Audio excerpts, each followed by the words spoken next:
Hey everybody out there, this is Seto, and today for you guys we're going to be talking about why it is fun to play older formats in the game of Yu-Gi-Oh! And what value you can gain from playing older formats as a player. What can it do for you as a player to go back and play formats from 10 years ago, 8 years ago, 3, 4, 5 years ago? You know, what can it do for you as a player in the here and now? That's what we'll be talking about today. Now, over the last year, I've seen a lot of players go back and play a whole bunch of different old formats. Some of my favorite is Goat Control, which is probably the most popular of them all.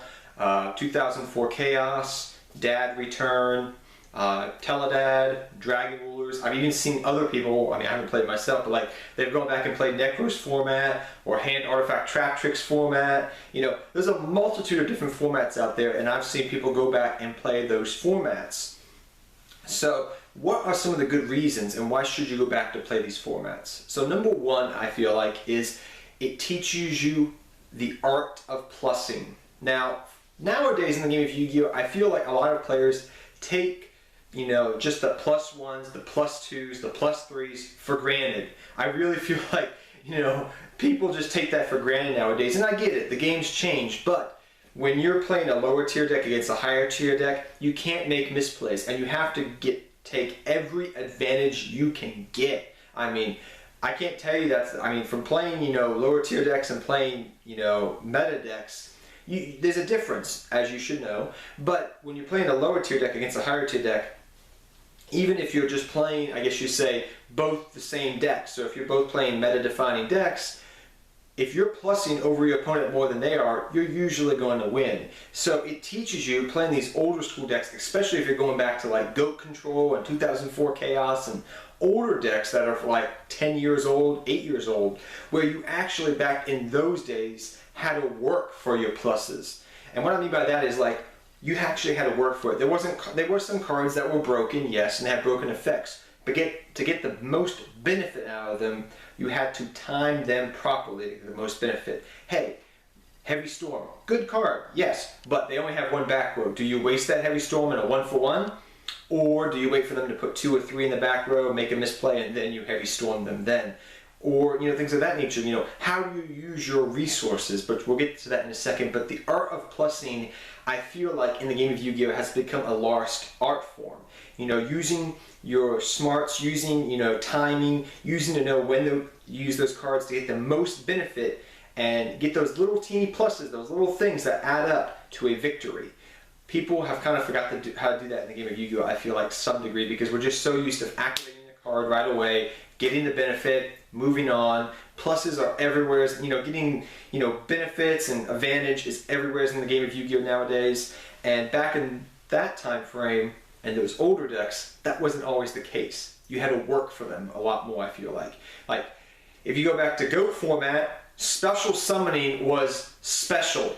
If you go to, you know, Pendulums, special summoning is really not special anymore, is it? No. But back in the day, special summoning used to be special. So you have to work for those pluses to set up those special summons sometimes, or set up a board, which will lead into my next reason, and one of my favorite reasons, and the one most key reason I feel like playing older school formats can teach younger players out there is it teaches you something that nobody talks about anymore. I haven't heard people talk about this probably since early 2013, and that is board presence and hand advantage. No one talks about this anymore. Like, as an old school player, I guess I'm a dinosaur, like M40 said, like I'm an old school player, but growing up and playing competitive Yu-Gi-Oh! When I was younger, the main thing you could tell from a player that was really good was how did he maintain his hand size, and did he maintain his field presence? Did he make a very powerful board? And then if the board got nuked, God forbid, by a Black Rose Dragon or a BLS came out in the field, you had another play to get around that monster. So, for example, if I special summon special summon a Blockbuster Soldier, you crack my board with my Jinzo and everything else. Do I have an out for it? Yes, because I searched off that Sand game early on for a DD Warrior Lady, which I'm going to crash into your BLS and banish both of them. Now we're back on an even playing field. So think about that, you know, how to maintain hand and field advantage. Do you have a backup play if your board gets cracked? You know, not just like nowadays where I see so many glass cannon type of decks. Now those have always been in the game of Yu-Gi-Oh! All the way back since Magical Scientist FTK back in 2003, 2004 with Catapult Turtle before the errata. So I mean, those have always been glass cannon type of decks in the game of Yu-Gi-Oh! But you see them a lot more nowadays, I feel like, where, you know, people just try to go all in. They don't care about their hand advantage. They don't care about how their board is. You know, if they can stop special summoning, they feel it's a powerful board. But if you're playing a lower tier deck again, where you're just playing evenly faced decks, the ability to search the cards you need to in case, so you know that, hey, if they crack my board, I have this to stop them. If they, you know, do this, well, at least I have another play to, you know, get around whatever they try to do. That is not always true in today's game of Yu-Gi-Oh! It's sometimes you see boards where it's like, can you break my board? No, you lose. But in games that do happen still in this game of Yu-Gi-Oh! Admit it, you know, believe it or not, where it's back and forth, believe me, trying to maintain field advantage and hand advantage is very true, because I always ask my opponent after they've gone off, how many cards do you have in hand? Oh, you only have one? So now I know that if I out your board, I'm going to win because you don't have any hand advantage and you got no back row. This is your last ditch effort. Those little tells can tell you things, and people don't pay attention to those little tells anymore because the game of Yu-Gi-Oh! Has become so fast paced. They don't pay attention to their hand size, how much do you commit to the board, what happens if your board gets wiped, you know, what do you have to do, what do you have as a backup play. People don't learn how to do that. And it's one of the major things I see from people playing GOAT format and just older formats. They're so used to playing in today's game that when they go back to try to play in those games, they overcommit their field and they pay for it. Because if you overcommit that field and you don't have something to back it up, you lose. So that's just something that people, I think, don't understand and comprehend because the game has evolved so much. But from a player standpoint, and to be a better player, it's very important that you learn those just key fundamentals of hand advantage, proper plussing, and things of that nature. Another thing it definitely teaches players overall is it just makes players well-rounded. Just playing older formats. It makes players more well-rounded. You learn about the history of Yu-Gi-Oh!, which is so important. There's not a lot of old school players that are really around today that play competitively. Me, I'm somewhere in the middle. I don't play as competitively as I used to by any means, and I play whatever I want to play nowadays because of life. You have responsibilities, so you have to take care of responsibilities before you can go play Yu-Gi-Oh! Right. So, saying all of that, it teaches you the history of the game of Yu-Gi-Oh! And if you want to know, why certain cards are banned on the ban list, go back and play that deck that used that ban card, and I will assure you, you would not want that card off the ban list because you'll say, that card's broken. I had one friend of mine, I'm like, they're like, hey, I want Harpy's Feather Duster back. And then I was like, okay, let's play 2004 Chaos. He sets 3 back row, Harpy's Feather Duster.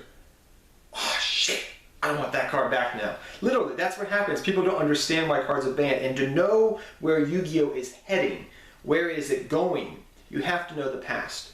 It's like when you look at yourself. To understand who you are as a person, you have to look back on your history. To understand the game of Yu-Gi-Oh! And where it has come and where it has gone and where it is, you must look in the past of Yu-Gi-Oh! So that is one thing that playing older formats can teach you. It teaches you why things are why things are like that. Teaches you that priority is, you're lucky that in today's game priority is not a thing, because that would be awful to play in priority format again in today's game with how fast paced it is. I just don't want to even think about that, but yes, it's very true. And it teaches you about Yu-Gi-Oh! Overall. It makes you, overall, in conclusion, I guess, of this video, you could say, it makes you a better player, and it teaches you things that you would otherwise not know. And it's just very fun to play overall, just to play older formats. And they're very, very cheap to build if you're not looking for like high rarity stuff. Like a GOAT format deck right now with the reprint of Thousand Eyes Restrict as a rare out of one of the recent packs because it came off the ban list. The deck, like a GOAT format deck, if you don't hollow it out that much, it's going to cost you like 15-20 bucks to play. And it will teach, and just playing a GOAT format deck with a friend will teach you so much, and you will learn so much from just investing that little bit of money to play an old format. And I'm hoping that in the future Konami actually supports older formats in some way, shape, or form like this because I think it will make Yu-Gi-Oh! Have better players overall. But those are just my thoughts, guys. In conclusion, like I said, I feel like playing older formats molds and creates better players. It's fun and it teaches you things that you otherwise not know. But go take up an old school deck, guys, and go play it for fun, because it really is fun to play old school formats, and it brings back a lot of nostalgia for older players out there. I mean, I've played GOAT format with like everybody at my locals, I feel like, and it's just fun to play broken cards and just play older formats and just learn little things for the fun side. But it teaches you things if you actually pay attention. But till next time, guys, take care, have fun dueling, good luck dueling, and tell me, guys, do you actually go back and play older formats once in a while when the game is stale or when things, are not going too well in the current game? But take care next time, guys, and I hope you guys all enjoyed this video.